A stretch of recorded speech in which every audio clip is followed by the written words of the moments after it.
디모데전서 6장 13절에서 16절 말씀을 통해 하나님의 절대 명령이라는 제목으로 하나님 말씀 증거하겠습니다.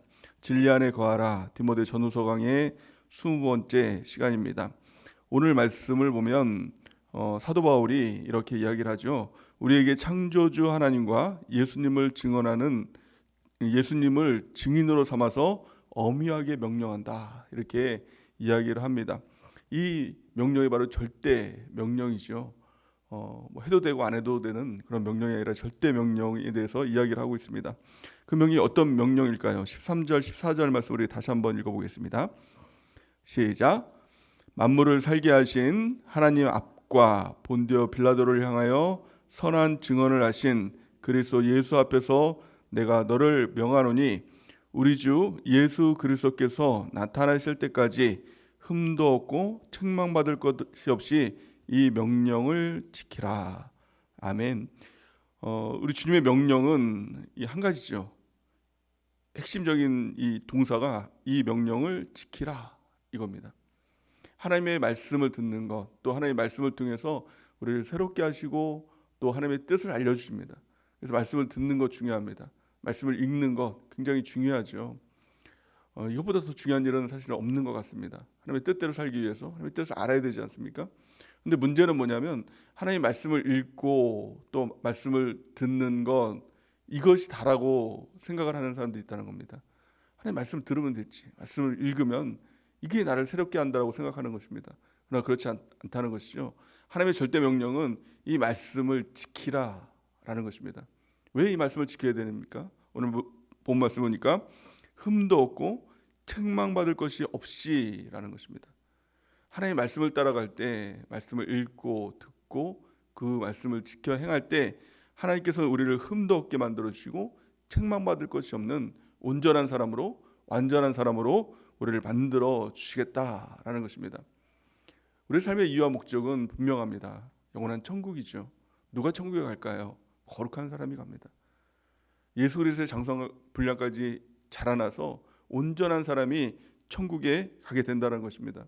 우리 주님의 명령은 뭘까요? 불의한 삶을 거부하고 거룩한 삶을 추구하라. 그래서 그 말씀을 지켜 행함을 통해서 이 모든 것이 이루어진다라는 것입니다. 죄를 없이 하는 건 왜 중요합니까? 죄 있는 사람은 지옥에 가기 때문에 그렇다는 것이죠. 성경이 이렇게 말씀합니다. 로마서 3장 23절 우리 같이 한번 읽어보겠습니다. 시작. 모든 사람이 죄를 범하였음에 하나님의 영광에 이르지 못하더니. 아멘. 모든 사람이 죄를 범하였으면 하나님의 영광에 이르지 못하더니. 죄가 있으면 하나님의 영광, 영원한 천국 이룰 수 없다라는 것입니다. 이를 위해서 예수님께서 이 땅에 오신 것이죠. 성육신하셔서 우리를 위해서 십자가에 달려 돌아가시고 그 죄의 문제, 원죄의 문제를 해결하신 것이죠. 또 그 죄를 해결할 뿐만이 아니라 우리에게 주신 가장 귀한 하나의 도구, 이게 무엇입니까? 회개죠. 회개를 통해서 죄 없이 함을 받으라. 그러면 새롭게 되는 날이 이를 것이다 라고 이렇게 말씀하고 있죠. 너희 죄가 진홍과 같을지라도 회개를 통해서 흰 눈과 같이 될 것이다. 하나님께서 기억하지 않을 것이다 라는 것입니다. 회개하고 자백함을 통해서 우리의 죄가 사해지는 것입니다. 깨끗하게 되는 것입니다. 그래서 그를 통해서 예수님의 십자가를 은혜를 붙들고 예수님의 보혈을 통해서 우리의 죄를 깨끗하게 하는 은혜가 있기 바랍니다. 그리고 날마다 우리가 회개하고 자백함을 통해서 우리의 죄를 제거하고 우리 주님 앞에 나가는 귀한 은혜가 있길 바랍니다. 그리고 우리가 살아야 될 것은 내 생각대로 하면 망한다는 겁니다. 결국엔 지옥에 간다는 겁니다. 말씀대로 해야 된다는 겁니다. 우리 인생의 길은 두 가지 대로가 있다고 하죠. 첫 번째는 생각대로, 두 번째는 말씀대로. 생각대로 가는 사람은 지옥길로 가는 사람이고 또 말씀대로 가는 사람이 영원한 천국길을 가는 것이다 라는 것입니다. 말씀대로 순종하는 삶을 살아가는 은혜가 있기 바랍니다. 순종의 기준은 네 가지. 첫 번째 절대 순종, 두 번째 즉각 순종, 완전 순종, 완결 순종. 그 순종의 길로 나가는 은혜가 있기를 바랍니다.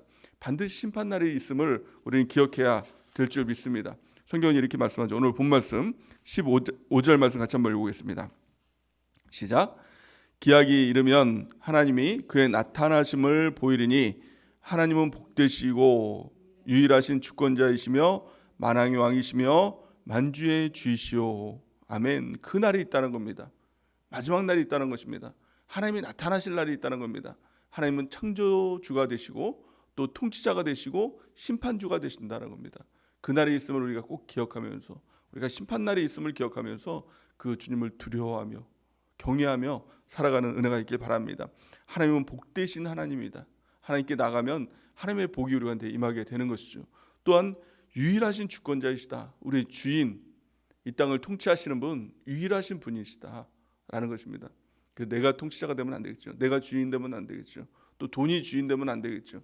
또한 우리의 삶에 어떤 행복이라든가 다른 어떤 것들이 우리 가운데 영향을 미치는 주인이 되면 안 될 것입니다. 오직 하나님만 나의 주권자이십니다. 유일하신 주권자, 오직 주님 바라보며 살아가는 은혜가 있길 바랍니다. 그 주님은 만왕의 왕이 되신다, 또 만주의 주가 되신다라고 분명하게 말씀하고 있는 것입니다.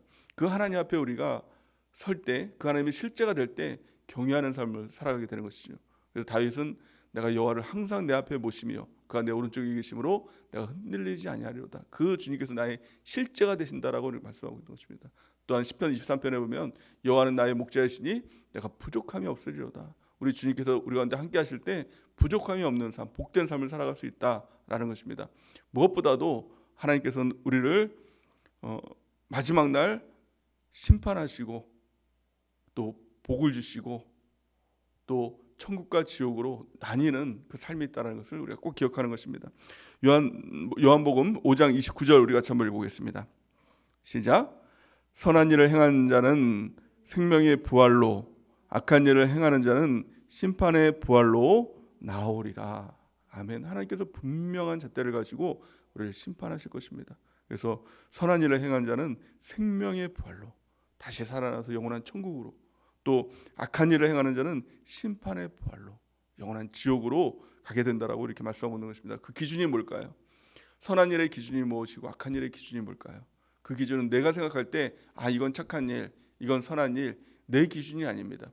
내가 선한 일을 해야지. 또 이건 악한 일이야. 이건 사람의 기준이죠. 사람의 기준이 아니라 하나님의 선과 악을 분별하는 분명한 기준은 성경대로입니다. 하나님의 말씀대로예요.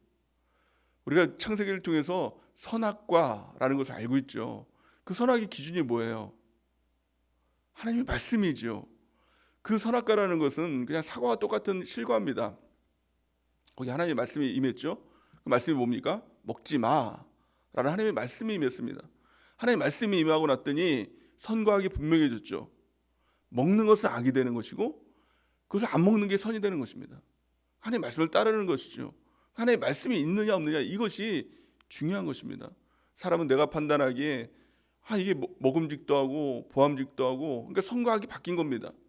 그걸 먹으면 하나님처럼 될 수 있어. 선과 악이 바뀌는 것입니다.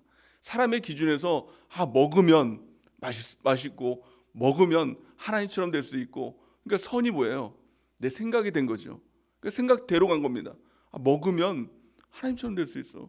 먹으면 지혜롭게 될 수 있고, 또 먹음직도 하고 보암직도 하고 내가 좋은 대로 가는 것, 이게 악이죠. 사람의 입장에선 이게 선이라고 생각하는 것이죠. 우리 삶도 마찬가지입니다. 내가 좋은 길, 내가 그거 먹으면, 내가 그거 하면 더 좋아질 것 같고, 더 지혜로워질 것 같고, 더 성공할 것 같고, 행복할 것 같고, 생각대로 가는 것, 이게 바로 망하는 길이고 지옥길이라는 것입니다. 하나님 말씀이 있느냐는 것입니다. 말씀에 순종하며 가는 것입니다. 그 길이 비록 내가 볼 땐 안 좋은 길 같아도, 그 길로 가면 어떻게 될지 모르는, 갈 바를 알지 못하는 길 같아도 말씀대로 순종하며 가는 길, 이게 선입니다. 이게 선한 길입니다. 선한 일을 행하는 자는 생명의 부활로, 악한 일을 행하는 자는 심판의 부활로, 선과 악을 우리가 분명하게 하는 은혜가 있길 바랍니다. 그러니까 말씀대로, 성경대로 사는 것이 선한 길이고, 생각대로, 내 마음대로 그 대로를 가는 길이 지옥길이고, 심판의 부활로 나오는 그 길이다라는 것입니다.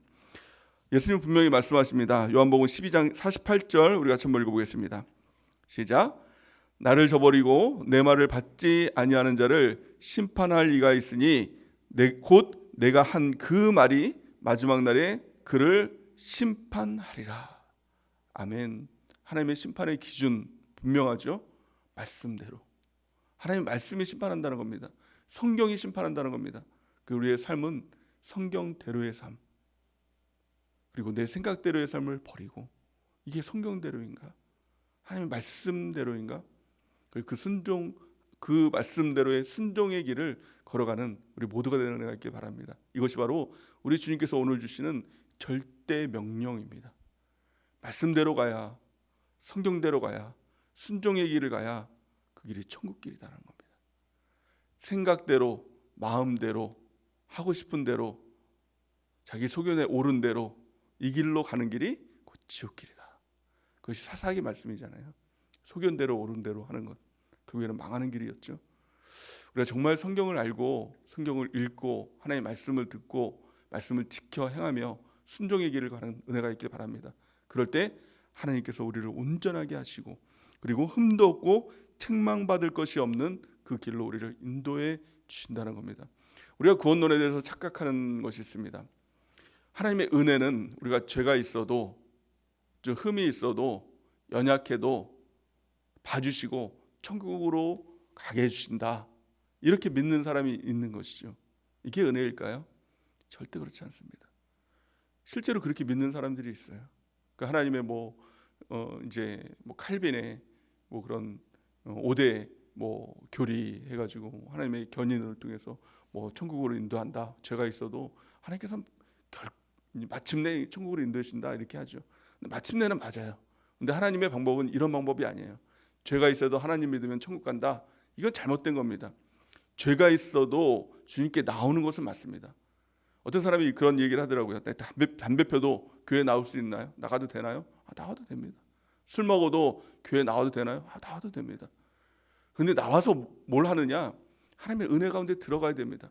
근데 그 하나님의 은혜 가운데 들어가는 것은 술 먹고 담배 피고 죄를 지어도 천국으로 무조건 간다, 이게 하나님의 은혜가 아니라 술 먹고 담배 피고 죄를 지으면 하나님께서 그것을 끊게 해주신다, 죄를 안 지게 해주신다, 그래서 온전하게 만들어서 천국에 가게 하신다, 이게 하나님의 은혜다라는 겁니다. 이게 은혜예요. 죄가 있으면 천국 못 갑니다. 근데 하나님의 은혜가 뭐예요? 죄가 있으면 죄를 끊게 해주시는 게 하나님의 은혜다. 이게 은혜인 것입니다. 저도 마찬가지였어요. 우리 교회 올 때 제가 2002년도에 우리 교회를 처음 오게 됐는데요. 그전에도 교회를 다니다가 방황하다가 이제 우리 교회를 오게 됐죠. 술도 먹었어요. 담배도 폈어요. 어쩔 때 새벽 예배 나올 때는 막 밤새도록 술 먹고 막 나와서 기도한 적도 있어요. 정말 말도 안 되는 짓을 한 거죠. 하나님의 은혜가 무엇이었느냐? 다 끊게 해주시는 거예요. 결국엔 끊게 해주세요. 죄가 있죠. 내가 끊을 수 없는 죄가 있죠. 근데 하나님께 나와요. 기도해요. 또 짓죠. 또 기도해요. 또 짓죠. 또 기도해요. 마음 가운데서는 내가 정말 이래도 되나? 이게 신앙생활인가? 언제까지 회개해야 되나? 이런 마음도 있죠. 근데 계속하세요. 계속하면 하나님께서 결국엔 끊게 해주시는 게 은혜입니다. 하나님께서 그 일들을 통해서 우리 가운데 세 가지를 주셨죠.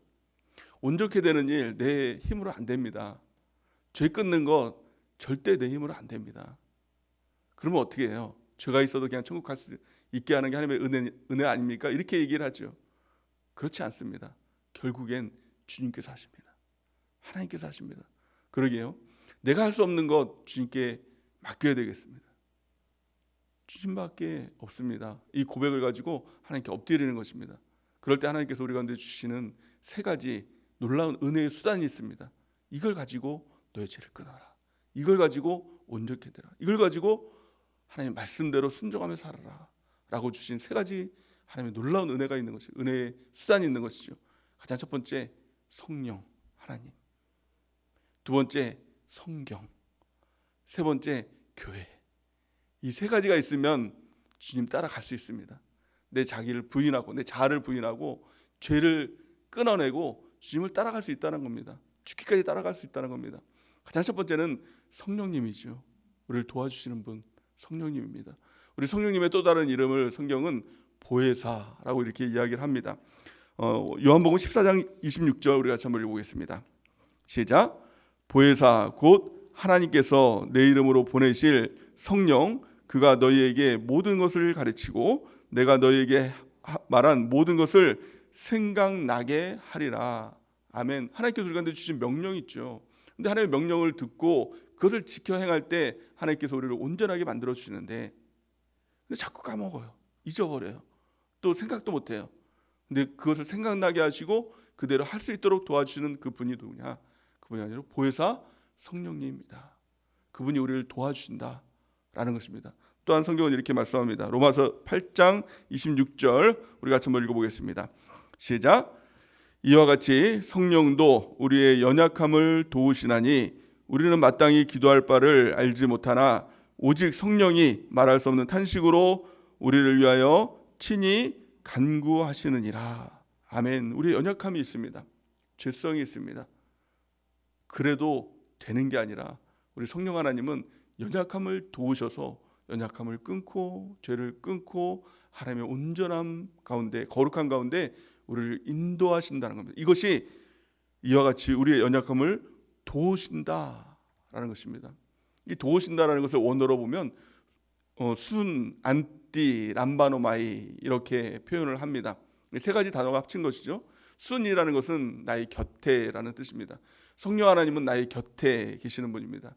예수님께서 승천하시면서 우리 가운데 성령 하나님을 보내시겠다라고 약속을 하신 것이죠. 또 다른 성령을 보내시겠다는 겁니다. 예수님과 똑같은 이라는 또 다른이죠. 또 다른 성령을 보내시겠다는 겁니다. 그 성령 하나님이 늘 우리와 함께 계신 것입니다. 우리가 주님을 믿겠다라고 고백하고 예수님이 나의 주인이십니다 라고 고백하고 거듭나는 그 순간에 성령 하나님이 늘 우리와 함께 하시는 분이시다라는 겁니다. 또한 순, 안띠라는 거 이야기하죠. 안띠라는 것은 저 멀리라는 뜻입니다. 우리가 거기에 도달해야 되는데 우리가 천국에 가기 위해서는 거기에 도달해야 그를 통해서 천국에 가는데 도달할 힘이 없는 것입니다. 우리는 거기에 갈 수 없는 것입니다. 죄를 끊는 길, 온전한 길, 거룩한 길, 우리가 어떻게 그 길로 갈 수 있냐는 겁니다. 예수님처럼 돼야 된다라고 이야기하거든요. 예수 그리스도의 장성한 분량까지 자라나야 된다라고 하는데 우리 같은 이 죄인이 죄덩어리가 죄의 장아찌가 어떻게 예수님처럼 될 수 있냐는 것입니다. 불가능한 것이죠. 안 되는 것입니다. 뭐 하늘이 두 쪽 나도 안 되는 건 안 되는 거 아닙니까? 그렇잖아요. 뭐 개가 고양이가 될 수 없는 것처럼 안 되는 겁니다. 그런데요, 놀라운 것은 순안띠 저 멀리를 람바노 마이 그 주님께서 우리를 안아주시고 옮겨주신다는 겁니다. 내가 그리로 갈 수 없는데 성령 하나님께서 우리 곁에 있어서 갈 수 없는 저 안티 그곳으로 우리를 람바노 마이 들어서 옮겨주신다. 이게 성령님의 도우심입니다. 성령님이 없으면 우리는 구원받을 수 없습니다. 온전히 이룰 수 없습니다. 천국에 갈 수 없습니다. 성령 하나님을 구해야 된다는 것입니다. 성령 받는 것은 아주 간단하게 성경은 기록하고 있습니다. 죄인이라 할지라도 악한 자라 할지라도 그 자녀에게 좋은 것 줄 줄 알지 않겠느냐? 너희가 구하라. 그러면 너에게 주실 것이요 가장 좋은 것으로 또 가장 성령 하나님으로 너희를 채워주겠다. 구하는 자에게 성령 하나님을 주시지 않겠느냐라고 성경은 말씀하고 있는 것입니다. 오늘 이 아침에도 성령 하나님을 구하고 성령을 통해서 도우심을 받고 우리가 갈 수 없는 그곳으로 영원한 천국으로 인도받는 우리 모두가 되는 은혜가 넘치기를 바랍니다. 두 번째, 우리 하나님께서 성경을 주셨다는 겁니다. 성경의 역할이 무엇입니까? 디모데후서 3장 15절에서 17절 우리가 한번 읽어보겠습니다. 시작. 또 어려서부터 성경을 알았나니 성경은 능히 너로 하여금 그리스도 안에 있는 믿음으로 말미암아 구원에 이르는 지혜가 있게 하느니라.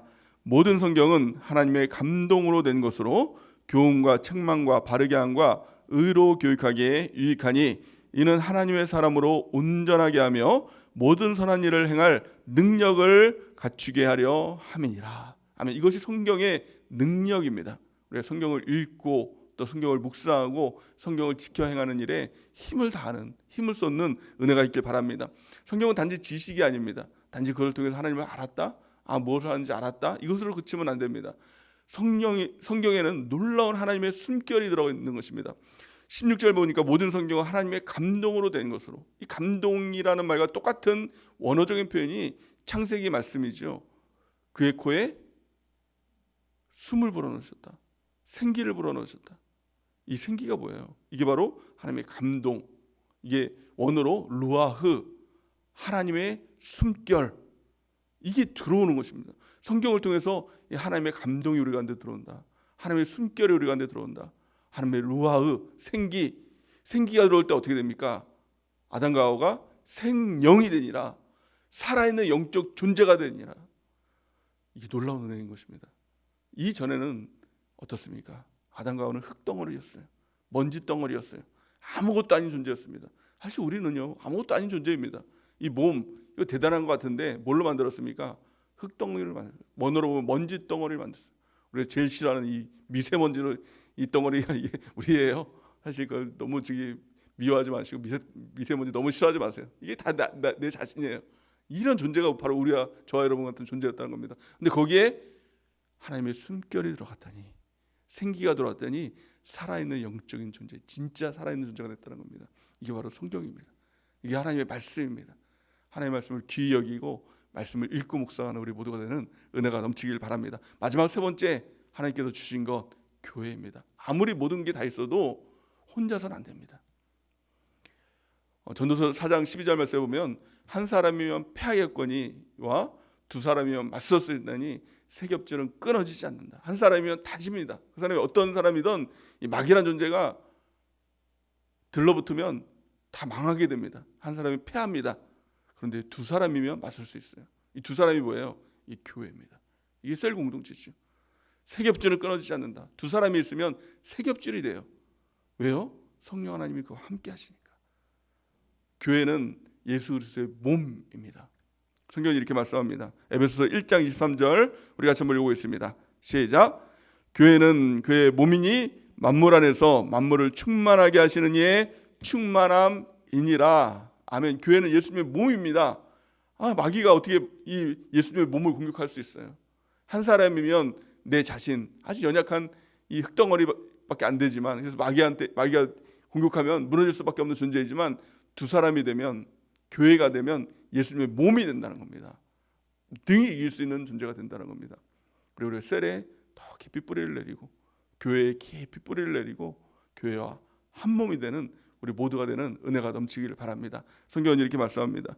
골로새서 2장 6절에서 7절 우리가 한번 읽어보겠습니다. 시작. 그러므로 너희가 그래서 예수를 주로 받았으니 그 안에서 행하되 그 안에 뿌리를 박으며 세움을 받아 교훈을 받은 대로 믿음에 굳게 서서 감사함을 넘치게 하라. 아멘. 그 안에 깊이 뿌리를 내리고, 교회에 깊이 뿌리를 내리고 예수 그리스도 한 몸 되는 은혜가 넘치길 바랍니다. 한 몸이 된다는 것은 한 가지입니다. 사랑입니다. 교회 안에 사랑이 없다는 것은 사실 한 몸 된 것이 아니다라는 것이죠. 우리의 몸을 예수 그리스도의 지체라고 표현을 합니다. 눈, 코, 입, 손, 발, 이런 지체라는 표현이죠. 근데 손이 발을 미워할 수 있나요? 손이 눈을 미워할 수 있나요? 그래서 손이 눈을 빽 때리고 그럴 수 있나요? 있을 수 없는 일이죠. 말도 안 되는 일이죠. 근데 교회 안에서 그게 된다는 겁니다. 무엇입니까? 지체가 안 된 거예요. 누가 뭐라고 해도 지체가 아닙니다. 한 몸이 아닙니다.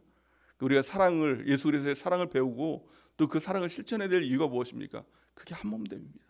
교회 안에서 그 사랑을 실천하고 또 사랑하며 살아가는 우리 모두가 되는 은혜가 넘치기를 예수님의 이름으로 간절히 축원해 드립니다. 그래서 성령, 성경, 교회를 붙들고 하나님의 모든 말씀에 순종하며, 절대 순종하며, 즉각 순종하며, 완전히 순종하며, 완결 순종하며 우리 하나님의 뜻을, 절대 명령을 지키고 그걸 통해서 우리가 온전하게 되고 완전하게 되고 또 흠이 없는 거룩한 자로 영원한 천국에 들어가는 우리 모두가 되는 은혜가 넘치기를 예수님의 이름으로 간절히 축원해 드립니다. 우리